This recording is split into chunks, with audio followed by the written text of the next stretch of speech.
Please subscribe, Divine Destiny. एक गांव में सोनू नाम का एक लड़का रहता था। वो बहुत पूजा पाठ करता था, लेकिन वो पढ़ाई में बहुत कमजोर था। वो लाख कोशिश करके भी पढ़ लिख नहीं पाता था। उसे एक गांव के मंदिर में एक पंडित जी रहते थे। वो पंडित जी बहुत विद्वान थे।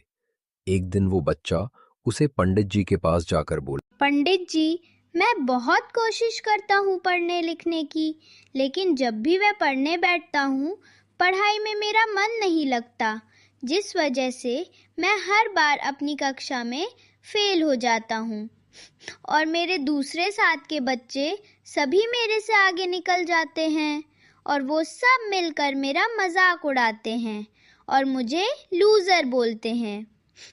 आप ही बताइए, अब मैं क्या करूं?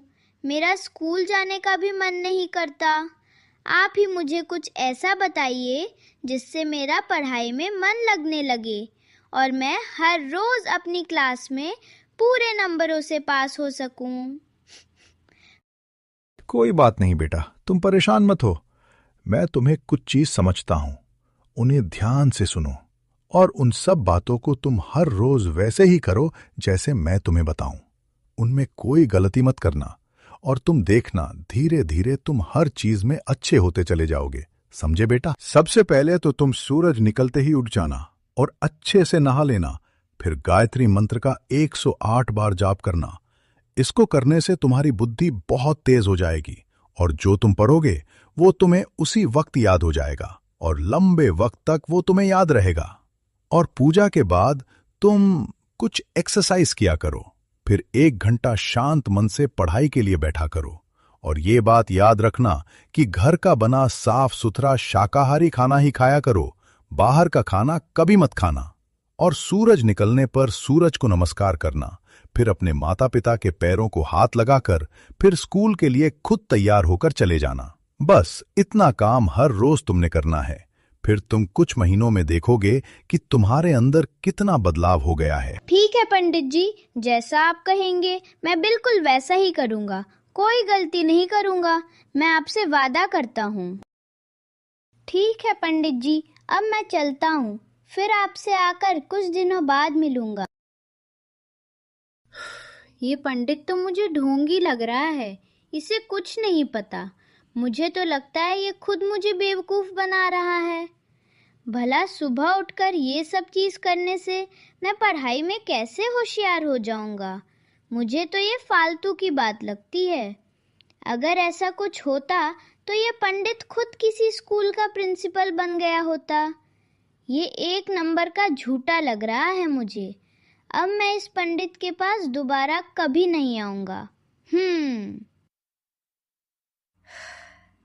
सोनू हर रोज की तरह स्कूल जाने लगा और अपने हिसाब से कोशिश करने लगा, लेकिन हर बार वो पढ़ाई में दूसरे बच्चों से पीछे ही रह जाता, जिसके कारण क्लास के टीचर्स और स्कूल के बच्चों के सामने उसे हर बार शर्मिंदा होना पड़ता।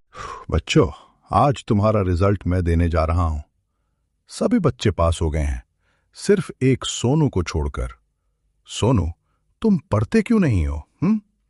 हर रोज तुम्हारा खेलने में ध्यान रहता है, पढ़ाई की तरफ तुम्हारा बिल्कुल ध्यान नहीं है। कल अपने मम्मी पापा को बुलाकर लेकर आना, मैं उनसे बात करना चाहता हूं। सर, मैं बहुत कोशिश करता हूँ, लेकिन जब एग्जाम में बैठता हूँ तो सब भूल जाता हूँ।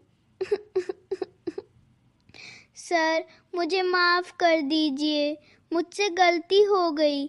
आगे से मैं खूब पढ़ाई करूँगा और खूब मन लगाकर पढ़कर तैयारी करूँगा। प्लीज इस बार मुझे माफ कर दीजिए, प्लीज। मैं कुछ नहीं जानता।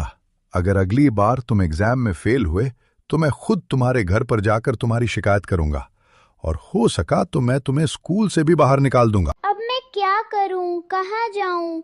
मुझे कुछ समझ नहीं आ रहा है। इस बार तो सर ने मुझे माफ कर दिया, पर अगली बार मुझे माफ नहीं करेंगे। मैं ऐसा करता हूँ, मैं पंडित जी के पास जाता हूँ, शायद वही मेरी कोई मदद कर सके। हाँ, यही सही है। पंडित जी, पंडित जी, मेरी मदद कीजिए, मैं बहुत परेशान हो गया हूँ।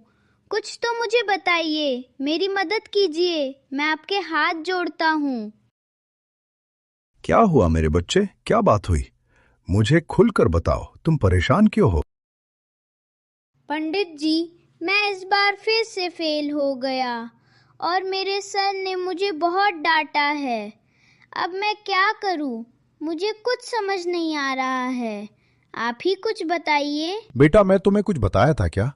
तुमने वैसा किया या नहीं किया, जल्दी मुझे बताओ। नहीं पंडित जी, मुझे लगा आप मुझे बेवकूफ बना रहे हैं, इसलिए मैंने कुछ नहीं किया। मुझे लगा कि आपका वह काम करने से मेरे ऊपर कोई फर्क नहीं पड़ेगा। मुझे माफ कर दीजिए, मुझसे गलती हो गई। मूर्ख बालक, चला जा यहां से। तू खुद कामचोर है तो खुद कुछ करना नहीं चाहता और बार बार मदद के लिए मेरे पास भाग आता है। पहले अपनी आदतों को सुधारो, उसके बाद तुम्हारी जिंदगी में कुछ बदलाव होगा। जब तक तुम खुद को बदल नहीं सकते तब तक मेरे पास वापस मत आना। चले जाओ यहां से। पंडित जी, मुझे माफ कर दीजिए, मुझे बहुत बड़ी गलती हो गई है। आगे से ऐसी गलती कभी नहीं होगी। मैं कोशिश करूंगा। जब तक मैं सब सही ना कर लूं, मैं यहाँ वापस आपके पास कभी नहीं आऊंगा। अब सोनू ने पक्का इरादा बना लिया था। क्या वो पंडित जी की बात को मानकर वैसा ही करेगा और अपनी जिंदगी में बदलाव करेगा? अब वो हर रोज सुबह जल्दी उठने लगा। सुबह उठकर वो कुछ एक्सरसाइज करता, फिर उसके बाद वो बैठकर गायत्री मंत्र का 108 बार पाठ करता। फिर 1 घंटा पूरा मन लगाकर पढ़ाई करता, सूर्य को नमस्कार करके, और फिर अपने माता पिता के पैर छूकर हर रोज स्कूल जाता। और वो सिर्फ घर का बना हुआ साफ सुथरा खाना ही खाता था। ऐसा वो कुछ महीनों तक बिना रुके करता रहा। अब परीक्षा के रिजल्ट का दिन नजदीक था। सभी को लग रहा था कि सोनू इस बार फिर से फेल हो जाएगा। लेकिन जब सोनू का रिजल्ट आया तो सब सोनू का रिजल्ट देखकर चौंक गए। वाह सोनू, तुमने तो इस बार कमाल कर दिया। तुमने पूरी क्लास में टॉप किया है। ये सब कैसे हुआ? सोनू, तुमने बहुत मेहनत की है। मैं तुमसे बहुत खुश हूं। आज मैं खुद तुम्हारे मम्मी पापा से मिलकर उन्हें बधाई दूंगा। शुक्रिया सर, मैं आगे भी ऐसे ही मेहनत करता रहूंगा और हर बार क्लास में टॉप करने की कोशिश करूंगा। आज मैं पंडित जी के पास जाकर उनका शुक्रिया अदा करूंगा कि उन्होंने मुझ जैसे बेवकूफ लड़के को इतनी अच्छी बात बताकर समझदार बना दिया।